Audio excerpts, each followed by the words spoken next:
E aí, turma? Estamos aqui mais uma vez para dar continuidade à nossa disciplina de higiene e profilaxia. Nosso assunto vai caminhando, nós estamos chegando aí em um bloco agora de um conteúdo muito importante para nós da área da saúde, até para a gente ter conhecimento trabalhista. Afinal de contas, nós estamos lidando em um meio de cuidados de saúde, mas que também trazem e apresentam grandes riscos para a saúde dos próprios trabalhadores. Então, agora nós falaremos sobre a biossegurança, que são, na verdade, métodos, cuidados, técnicas que têm ali um caminho de mão dupla, que eles tanto são direcionados para os pacientes, para os usuários que estão ali sendo atendidos, né, por nós na clínica, como também para serem meios e caminhos de nos proteger durante o nosso período de trabalho. Na apostila de vocês, temos o capítulo aí de biossegurança, que fala justamente ali por volta da página 16, a aula 03 da apostila da Enferminas de Higiene e Profilaxia. Para a gente começar, vamos conceituar o que é biossegurança, né? Então, a biossegurança, ela é justamente esse conjunto de ações capaz de prevenir, controlar e eliminar riscos inerentes à nossa atividade, né, durante o nosso trabalho e também trabalho de outros profissionais no ambiente da saúde e até fora dele, porque a biossegurança também serve para trazer medidas de segurança fora do ambiente do trabalho em saúde. Então, a ideia é a gente evitar que a nossa própria atividade interfira na qualidade de vida humana e do meio ambiente durante os processos de trabalho. Então, além de nós termos o objetivo de tratar, curar, melhorar a qualidade de vida daquele usuário, daquele paciente, nós também queremos que todo aquele trabalho desempenhado não traga prejuízos para outros pacientes, para os profissionais envolvidos e para também o meio ambiente, onde está ocorrendo aquele cuidado e onde principalmente vai ser descartado todo o resíduo, todo o lixo, né, que foi produzido durante aquele momento ali do serviço. Então, qual que é a finalidade principal da biossegurança? É a prevenção dos riscos gerados pelos agentes químicos e físicos envolvidos em processos de saúde, onde nós temos ou não um risco biológico instalado, como a gente falou aí nos nossos encontros anteriores. Então, a biossegurança, gente, vai ser um conjunto aí de medidas, de normas estabelecidas para a gente prevenir esses potenciais riscos que nós temos durante o período de trabalho, durante o desenvolvimento das nossas atividades. Então, nós temos aí a primeira medida, talvez a mais clássica e também tão importante como qualquer outra, a lavagem das mãos. A lavagem das mãos é um conceito histórico dentro dos cuidados de saúde, porque foi a primeira medida de prevenção à proliferação de contaminações no ambiente de saúde. Então, lavar adequadamente as mãos é uma atitude que previne muita propagação de doenças, de contaminações entre os usuários e entre os próprios profissionais.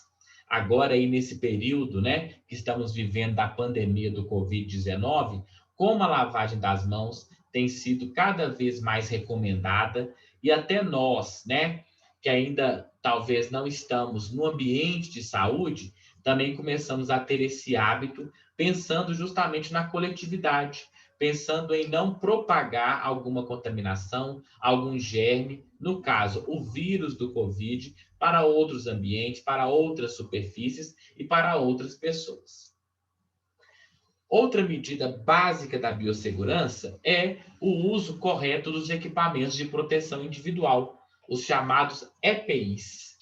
Esses EPIs, eles são um conjunto de instrumentos e equipamentos que são utilizados, direcionados para cada tipo de tarefa e para a proteção de diferentes riscos à nossa saúde e à saúde ambiental.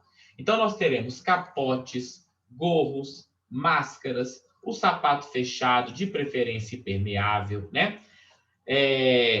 Como também demais barreiras físicas destinadas ao isolamento de contato com esses potenciais riscos. Então, o uso dos equipamentos associado a técnicas assépticas trazem aí uma biossegurança ainda maior durante a nossa vivência profissional. Aqui nós temos mais alguns exemplos com óculos, os capotes, né, para a gente estar nos protegendo.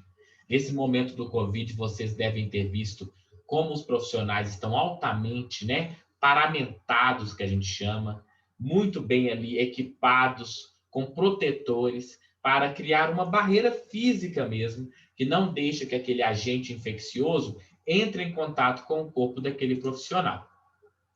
Uma outra medida clássica da biossegurança nos serviços de saúde é a disponibilização de quarto privativo. O quarto privativo, ele é disponibilizado principalmente quando aquele usuário tem alguma doença, está, né, com algum adoecimento potencialmente contaminante, disseminante, que pode ser transmitido facilmente para outros pacientes, para acompanhantes e para os próprios profissionais.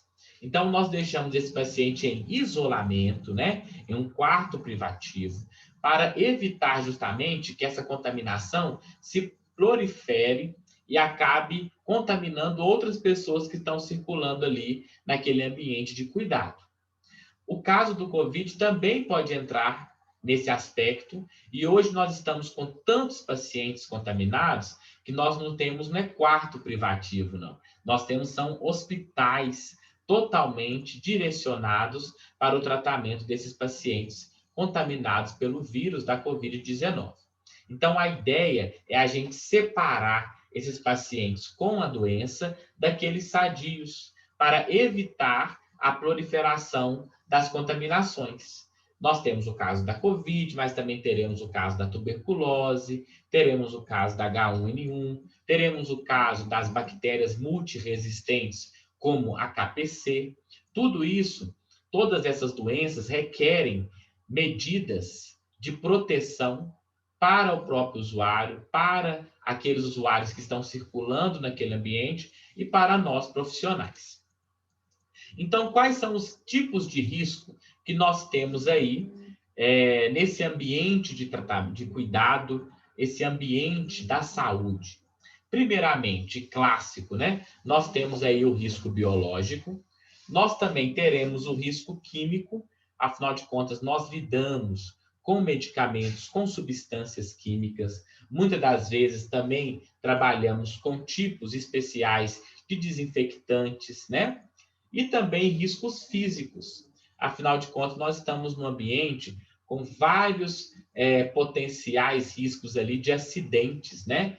Com equipamentos, com máquinas, com instrumentais que a gente utiliza no dia a dia do trabalho.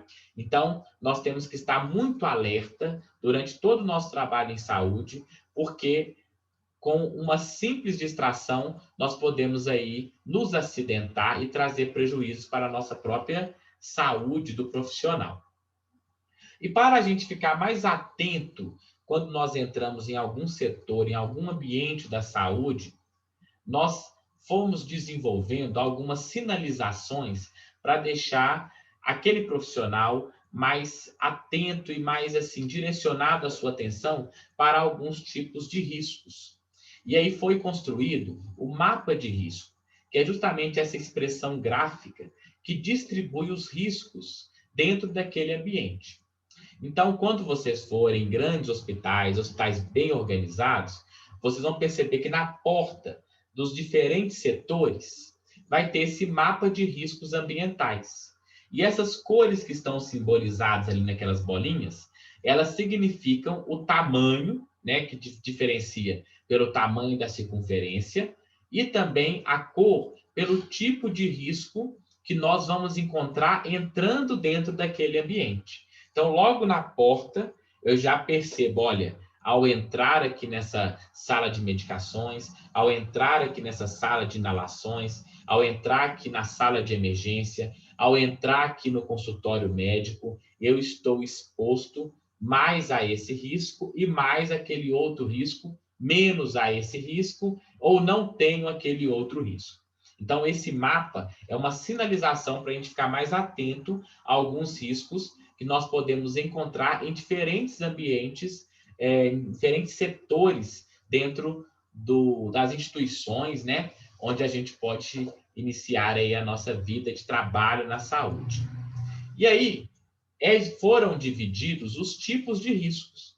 No grupo 1, que é simbolizado pela cor verde, nós teremos os riscos físicos, que serão identificados através de ruídos, calor, frio, pressões, umidade, radiações ionizantes e não ionizantes, vibração. Nos CTIs, por exemplo, nós temos esse risco físico. Afinal de contas, ali nós estamos num ambiente altamente climatizado, com a temperatura mais baixa. Nós temos muito ruídos por causa dos sons que são emitidos daqueles vários equipamentos. E isso gera também uma agressão aí estressante para esse profissional, né? Então, ali nós temos riscos físicos, mas esse risco físico, ele é mais habitual, mais comum nas indústrias, né? Nas grandes aí metalúrgicas, produtoras de automóveis, onde nós temos aí mais contato com esse tipo de risco. No segundo grupo, nós teremos os riscos químicos, que é identificado pela cor vermelha, que é onde nós estaremos trabalhando em ambientes que há muita poeira, muitos fumos, névoas, neblinas, né? E essas substâncias químicas podem nos contaminar e para trabalhar naquele ambiente, a gente tem que ter um cuidado ainda maior, né, ao transitar ali naquele setor. Quem for trabalhar com laboratórios químicos, laboratórios de coleta, vai ter contato ainda maior com esse tipo de risco. Laboratórios de separação e produção de hemoterapia, né, de componentes do sangue. No grupo 3, nós encontramos o nosso risco que é mais presente nos ambientes de saúde, que é o risco biológico. E ele é sinalizado pela cor marrom. Ali, naquele ambiente onde aquela bolinha marrom esteja grande, é um ambiente onde nós temos um risco muito grande de ter contato com fungos, vírus, parasitas, bactérias, protozoários, insetos, né? E esse ambiente de saúde onde nós trabalhamos é um ambiente altamente contaminado, onde a gente pode encontrar cada um desses germes, desses micro-organismos no dia a dia do nosso trabalho. O grupo 4, ele já traz os riscos que nós chamamos de riscos ergonômicos, e ele é simbolizado pela cor amarela. Esses riscos ergonômicos, eles são direcionados a justamente a própria tarefa que é desenvolvida naquele ambiente. Está ligado à ergonomia, ou seja, a estrutura que é disponibilizada e que é natural daquela função que está sendo realizada. Quem trabalha, por exemplo, em locais, em serviços que têm atividades muito repetitivas, ou que você fica por um longo período de tempo na mesma posição, por exemplo, quem trabalhou, já trabalha, ou trabalha ainda com telemarketing, trabalha em serviços administrativos, trabalha também em restaurantes, fast foods. Os cuidados com a ergonomia são muito grandes, porque aquela função muito monótona, repetitiva, com um ritmo muito excessivo, né?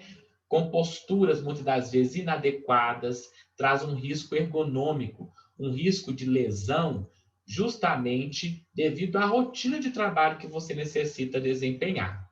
E nós, na área da saúde, também temos esse risco, principalmente quando estamos ali realizando, né, cuidados diretos com os pacientes, movimentando ele nos leitos, tirando de um lugar e passando para o outro, deslocando equipamentos, né? Então, as nossas posturas têm que estar cada vez mais ergonômicas para evitar lesões nesses ambientes onde a gente tem esse risco aí instalado.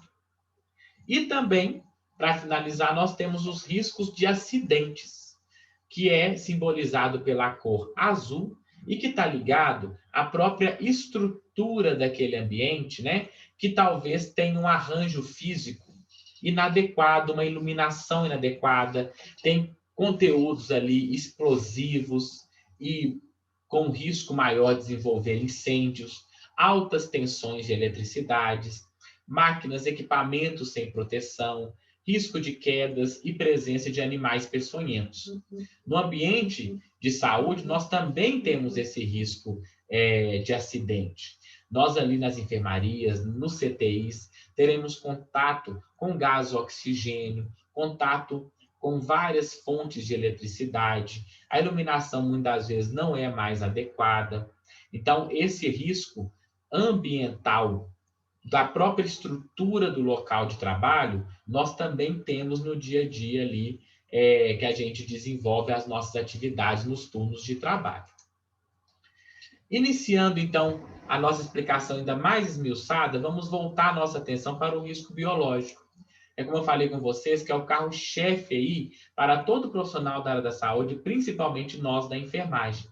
É quando nós temos contato ou risco potencial de contato com vírus, bactérias, fungos, protozoários, parasitas.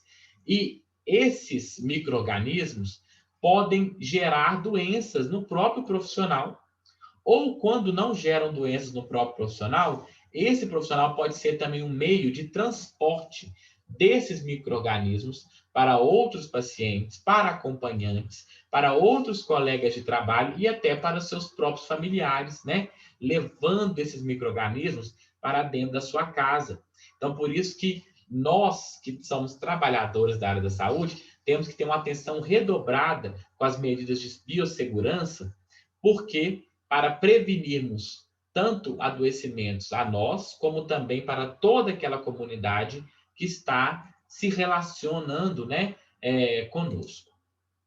Então, esse risco biológico, ele pode trazer contaminações por várias vias, por vários caminhos, né? Através da pele, que é a via cutânea, através de ferimentos, lesões de pele. Então, quando vocês tiverem alguma lesão de pele, uma queimadura, por exemplo, é recomendado comunicar à chefia de enfermagem para que você não fique em contato direto com pacientes. Talvez naquele período da cicatrização daquela lesão, você vai ser deslocado por um trabalho mais administrativo.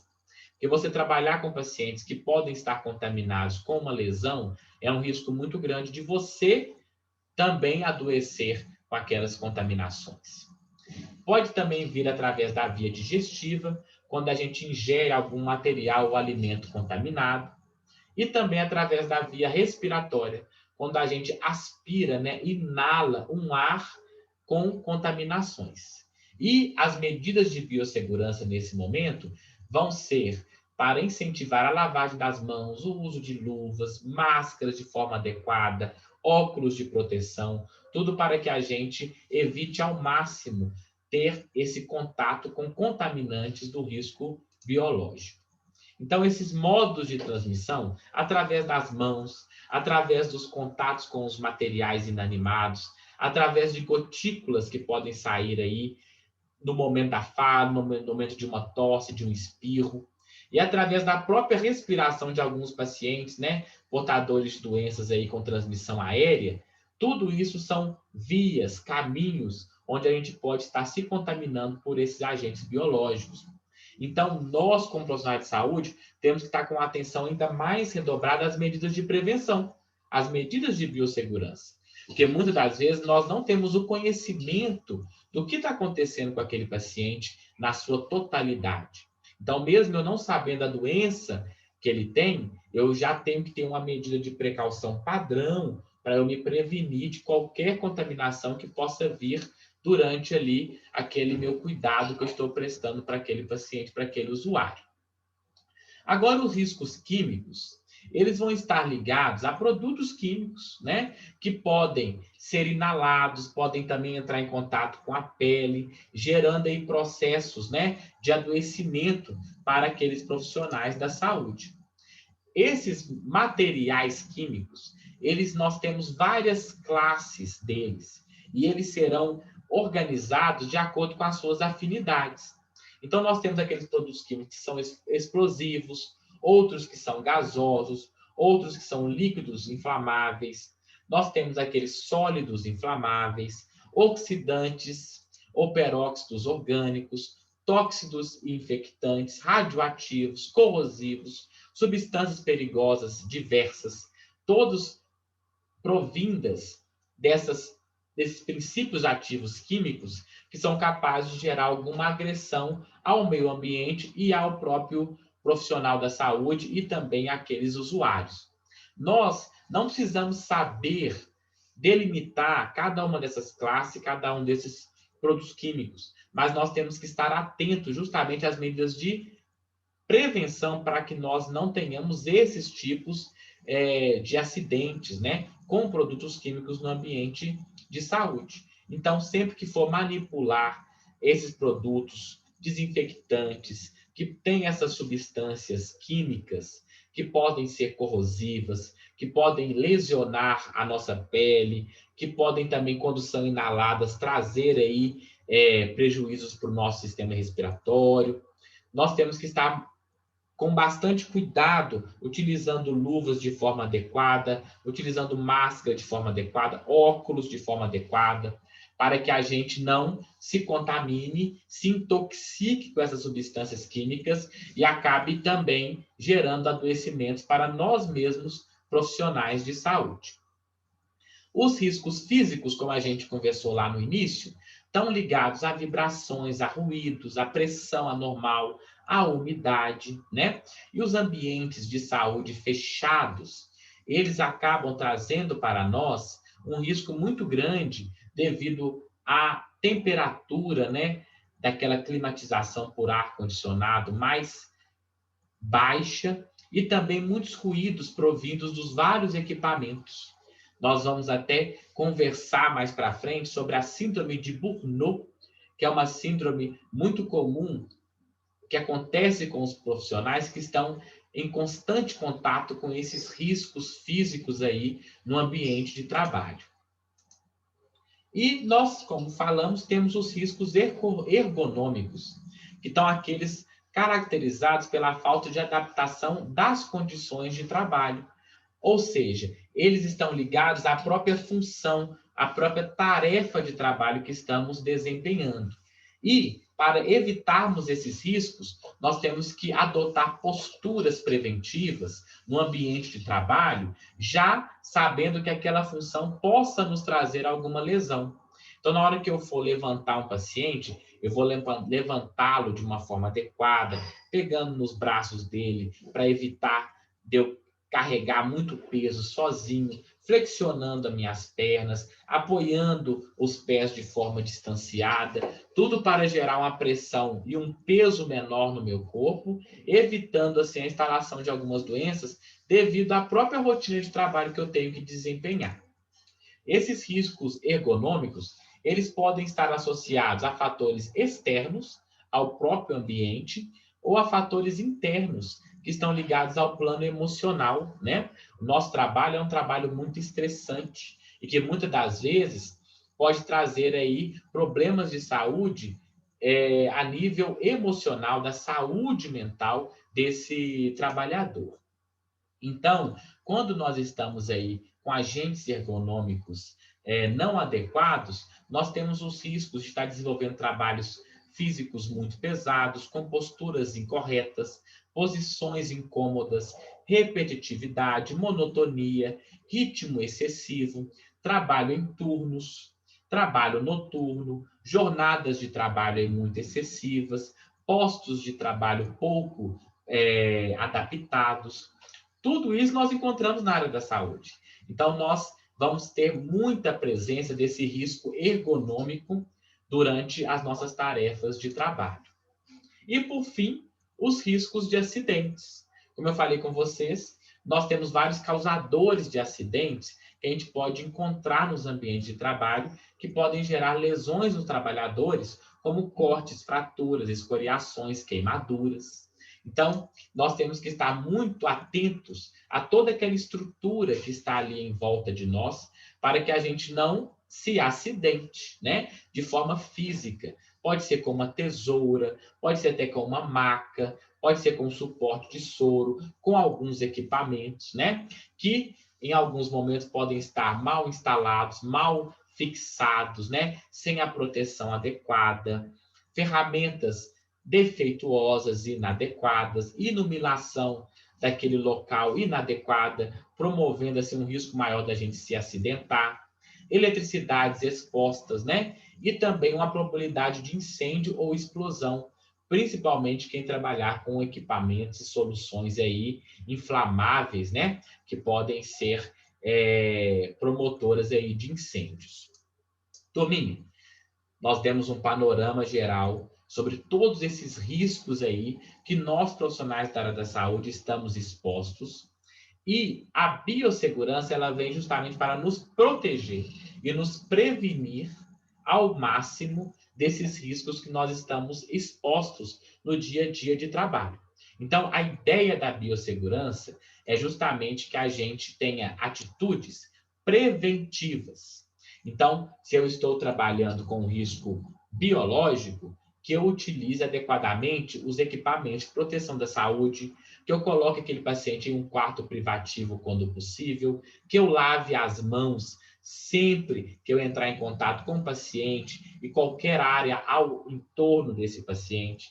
Então, essas condutas, essas atitudes, são atitudes de biossegurança, para que a gente não tenha contato com aquele risco e também não desenvolva um adoecimento que nós não desejamos durante, né, as nossas rotinas de trabalho. Beleza? Lá no grupo nós vamos seguir com mais discussões para tirar mais dúvidas de vocês, tá bom? Teremos o nosso material complementar e atividade de fixação para a gente memorizar ainda mais esse conteúdo. Valeu, turma! Até lá!